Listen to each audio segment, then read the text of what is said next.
Hey guys, Jesse here from Big Grizzly Gaming, and we haven't done a video in about a week, but as you can see on the screen, we got good news. My third set championships there. We took Bucky, made some changes to the deck. You saw me talk about it a little bit in my last video about just trying to go a little bit low to the ground.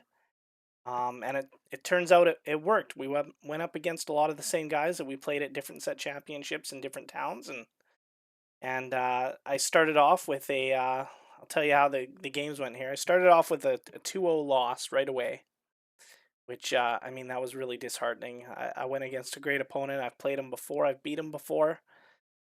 He was playing Ruby Sapphire, and yeah, I mean I drew good, but he just drew better. But 3B prepares back to back. Nothing I could do. So in the tournament, based on how everybody else was doing, I needed to go winning straight, no more losses, all the way to the top. And so Swiss, obviously, they did best of three.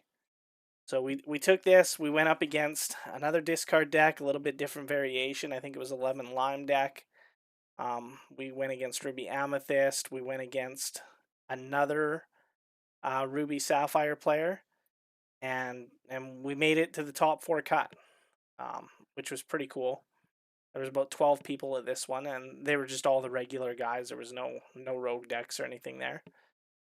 So we went to top four. In my first match on top four, I went against that same opponent that beat me that first game, and yeah, we did a different strategy. We just went hard. We quested out as fast as possible with everything we had, and we beat him to go on to the finals. The final game ended up being another player that I've played before that plays almost an identical list to this, and I was just on a roll. It was really late in the day. We talked about it, and we just came to an agreement. And he didn't end up wanting to play that last game. So really cool. He conceded. He took second place just to get out of there. I didn't even have to play my finals. They just gave me the championship mat, the card, and we were good. So win's a win. I really wanted that playmat. I'm not sure what I'll end up doing with the enchanted card there. I'm not too partial to it, but I did want to keep that playmat and kind of show that off at locals here for the next couple months. So ahead of you, here's the picture I took with the mat. Really, the colors are so vibrant on it. I just love that playmat, and with the deck list here. So we'll throw this up here real quick. This is maybe the Pixelborn equivalent. If you want to take a look at that and see kind of what I ran. Obviously, we know that that was probably the last tournament I'm ever going to get to play with Bucky, as he is, and yeah, I was really happy with how that deck performed. I really wasn't sold on Donald. I thought Jafar was the way to go. I played that for the first two set champs, and it just it didn't get me there. It was too situational. People were playing around it. I found the Prince Johns putting the sudden chills back in, cutting the Tinkerbells, and just playing a lot faster of a game. Really helped. It really paid off, and I really wish I would have done that from the start, but I wanted to do something a little different and put my own spin on it and add some different floodborns, and didn't pan out the first couple challenges. So super cool. Now that we've gotten the old news out of the way, let's talk about what we're going to be doing for set 5. So obviously we could go the discard route again. I think we would probably either go a more aggro route if we were going to go Emerald Steel, or if we wanted to do the discard route with some of the cards that were spoiled, like the Prince John Mirror. I think we would go Lemon Lime discard. There's really gross combos in there. That'll probably be a different video. I want to talk about what I'm doing day one. And if you guys are in the Discord channels there, you've already seen I've posted the deck. I've talked about it. We've revamped it. Day one, we're going to open up a lot of boxes. We're going to try and get those cards right away so that we can play it at our first locals and get practice in. And I guess without further ado, this is where I'm going. So, Sapphire Steel. I want to talk about a couple things why I think Sapphire Steel is going to be good. So first off, I mean the best card that I think that they've spoiled. I mean it has to be Pete. It's 3-drop, inkable, 3/3. Already that's good. I really don't care about the questing power. This deck can quest out of nowhere. It's the ability. When you play this character, opponents can't play actions until the start of the turn. That means brawls, that means be prepared, that means wheels, that means anything. They cannot do it. You can do whatever you want to do, but they cannot play actions. And yes, you might ask, Grizz, how come we're not playing that bounce set? Yeah, you can do the bounce package with this. We could put this in an emerald deck, right? We could start playing Mother Knows Best and looping it and doing that. That's a different story. The weakness that I thought Steel Sapphire had is it was great against Bucky and everything, but Be Prepared is what just killed this deck. If they got to Be Prepared, it didn't matter how big and fancy your board was, how many award characters you had, they were just dead. This is the answer to Be Prepared. And yes, you only need it for, you're only going to get it out for a turn. Maybe you wheel, maybe you get into a second one, you play a second one. That's all you really need with this deck. I mean, you can drop a Bell in play when you're at 10 ink. And you just got to wait that extra turn to be able to quest with Bell, hit Lucky Dime. That's 10 lore. It's kind of gross if we start talking about one of the other cards that they added into the set. Medal of Heroes. I want to try this out. I want to put a couple in the deck. I don't think I need more than 2. It's inkable as well. It's an item. We're going to put that in here because you think about it. You got a Bell, quest for 5. You do the medal, Bell quest for 7. You dime her because you've also got a Pete out and they can't wipe the board or be prepared or any of that stuff. Can't Zeus it, nothing. And that's 14 lore with dime off a Bell. That's a backup plan. That's not even our big win con. That's just a 14 lore out of nowhere that they can't answer. And I mean, that's how you get the Bells to stick around, right? That's how you get Gaston to stick around. That's how, we're going to talk about how you get Tamatoa to stick around. Mufasa. Let's talk about Mufasa here, right? And I don't care if this is good or not. I want the enchanted version. I want at least one of these cards. I think it looks awesome. I think the enchanted looks awesome. It's so cool. It's an 8-drop. We don't care how much ink costs in this deck. Quest for 4. You got a medal out. You dime it. I mean, that can be a game changer. That's a medal and a dime. That's 12 lore, right? So, and this late in the game, that's probably all you need. Probably only need 8 to 10 lore to win the game. You play this character, exert all cards in your inkwell, return at least 2 cards at random from your inkwell to your hand. That ability is kind of, say you're playing against discards. Say you're playing, what are you inking early game, right? You're probably inking your Tamatoa, right? Like you're probably inking a Tinkerbell. Maybe you're inking a Cogsworth or a Flavor Sham or a Cusco, right? Those are probably your targets that you're going to be inking early game. If you have a chance to get your end game finishing cards back that out of your inkwell, and opponents can't interfere with that. They can't make your inkwell. There's no Armageddon features in this game at all. You're getting cards back kind of just from a secret stash, and they're all going to be bombs, right? Like look at the cards, the inkables that could be in there. Let It Goes, right? T-Pos, Smees, Pete's even.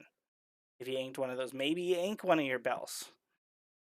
Just because you have no other option. Maybe you ink an item like Quill, right? Like you're gonna be getting back useful cards, a Baboom even, if you had to ink one of those. Now it's a little less scary because you're gonna start getting cards back. Yeah, it's only 2, but the 2 cards are probably gonna be bombs. Whenever you quest, you ready all the cards in your inkwell. That is just insane. If this thing sticks around for a turn, and they have to answer it right away, you got to think you're going to have 7, 8 ink back right away because you're probably playing your ink after you play this, right? Not using your ink for turn. And I mean, that's like 16, 18 ink you're working with. I mean, you can wheel and everything too. You can just unload a hand at that point. Like this just that's basically one turn, it doubles your ink. And it's a finisher. And it's a 4/9. It can't get Medusa, right? 9 willpower. Pretty hard to deal with. Now we're up to McDuck Manor. And the only way they can challenge is if you've already quested with it too. You can sing any song in the deck with this as well, right? Not a bad card. One of I think is probably what's going to work, but we're going to try 2 and just see how that works. So yeah, so let's, I guess what we want to talk about is we got the Pete, covered the Pete. Let's talk about Tipo.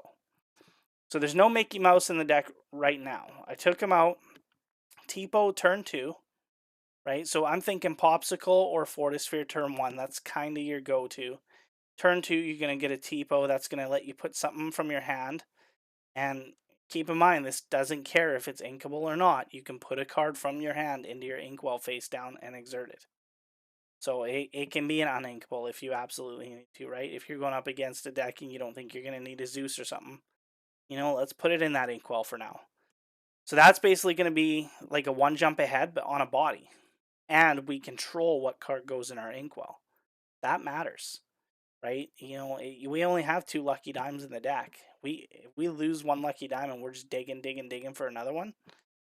And, we never see it. And, it's because Mickey inked it, right? So I like that ability. I like the controlling what we ink. Even though we do lose 1 from the hand, this card has so much draw on it, it shouldn't be an issue. Because that means we consistently can turn 3 Flavor Sham, right? So like we're gonna get cards back in our hand, and we have a body out there too. So that really matters for the aggro matchup. Yeah, the stats aren't great 1-2. I don't like that, but the ability is pretty powerful. All right, so that's Tipo. Bell.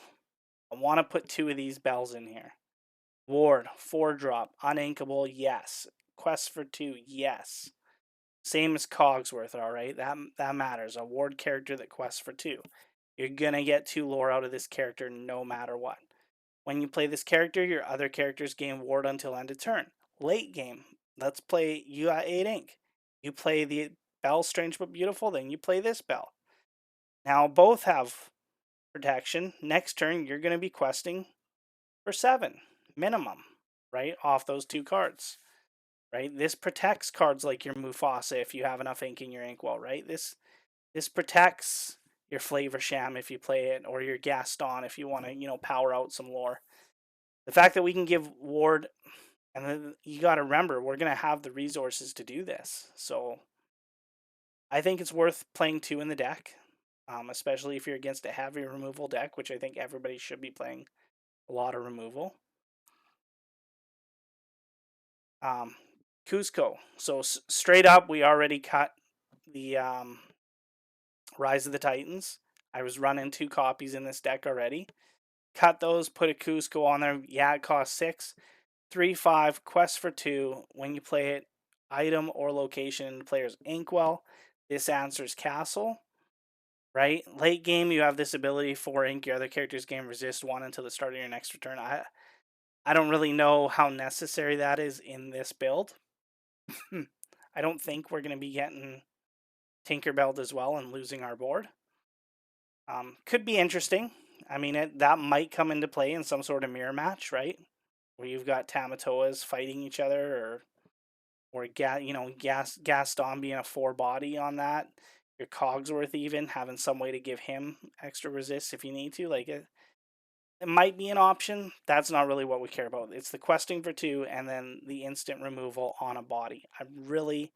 Everything that we're doing with this deck, I want to try and start replacing effects with bodies that also do the effect. I think that's how we get better with Steel Sapphire. And those are the 6 big things we changed. So we'll just go over kind of what we got here. So we've got run him 4 Tipo. I think that's a guarantee must. We've got 3 Smee. He's still great for answering aggro, still great for questing. 4 Pete. We might drop that to 3. I don't know if 4 is needed. I kind of think we could cut that down to 3, and we could possibly go back up on the popsicles here.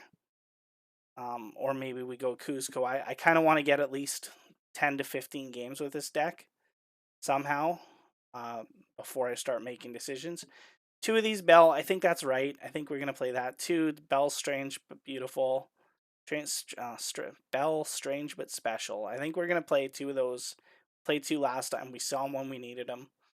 4 Flavor Sham, 4 Cogsworth, 2 Gastons. I don't care what anybody says. I think this is a great card.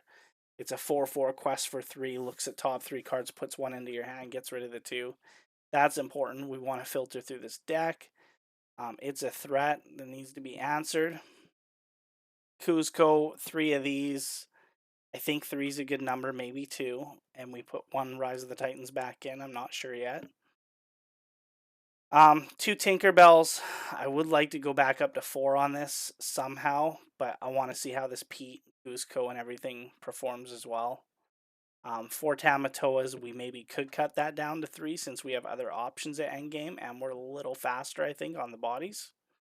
3 Babooms, you could argue 4 for your meta if you're facing a lot of aggro matchups. 2 Long Came Zeus, I think that's right.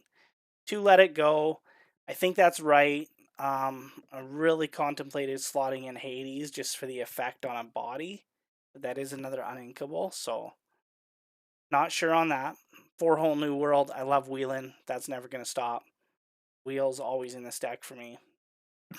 3 Grab Your Swords, I think that's right. I saw it whenever I needed to see it before at 3. 3 Popsicle, 3 Fortisphere. I saw these a little too much, believe it or not. Like, there's turns where I would just play them, and yeah, that helps out long run, but like I said, I want to do more of the body stuff. If we cut, we probably run those numbers up. 2 of the Medal of Heroes, I think that's all we need for those. I don't think if the effect was just a tap, we'd run 4. But yeah, it is 4 ink we have to commit to do the effect. So 4 Fishbone Quill. I think that's right. I don't think we change that. 2 Lucky Dimes. I think that's good as well. We're sitting at 64 cards total here. I like it. I run through my deck so often, like almost to the end at 60 cards, so I'm really comfortable at 64. I don't see that making any sort of negative impact at all. Card consistency when you have 50% of your deck that draws should never be an issue. So I'm okay with 64 cards. This is kind of what I want to run day 1. So we're gonna open up packs. Probably open up a box or 2, make some trades. I know Pete, you can get one of the Emerald Steel starter decks. So you get 2 copies of that in there, and so that might be an option too if you can't find them in packs. You don't get lucky. T-pos are pretty cheap. They should be easy to find. These bells, I don't see these things going for a lot either. They are only a rare. The Cuzco super rare. Yeah, I think that's probably going to be an $8 card. Canadian. I don't know what that works out to American. $5 card maybe. These Mufasa's, I think these are going to be huge in this set. I think that might be your $40 card or $30 card, just because it's such an iconic character. It's such a unique ability. It just does so much. I don't think it's game breaking, but I think it's a good card. So let's let's pull this thing up here. Yeah, just a beautiful card. And if you haven't seen the enchanted to some of these, they're gonna blow your mind. Like, they look so good. Yeah, I think 2 of them, $50 cards probably. Like, that's not a. I think we're gonna be able to throw this deck together. Like I said, day 1. So our event that we're having is on a Monday. I believe it's next Monday, and I'm hoping to be able to put a video out Tuesday morning, and kind of show you my deck, and we might even take the camera to the LGS here and record some live games, just see how they pan out. But yeah, thanks for watching, guys. Let me know what you think of this video. I've got 3 other decks that I'm looking at as well. So if you want to see what I'm trying to put together day 1 and run, let me know. Make some comments, and we'll go from there. Have a good day, guys. Enjoy your weekend.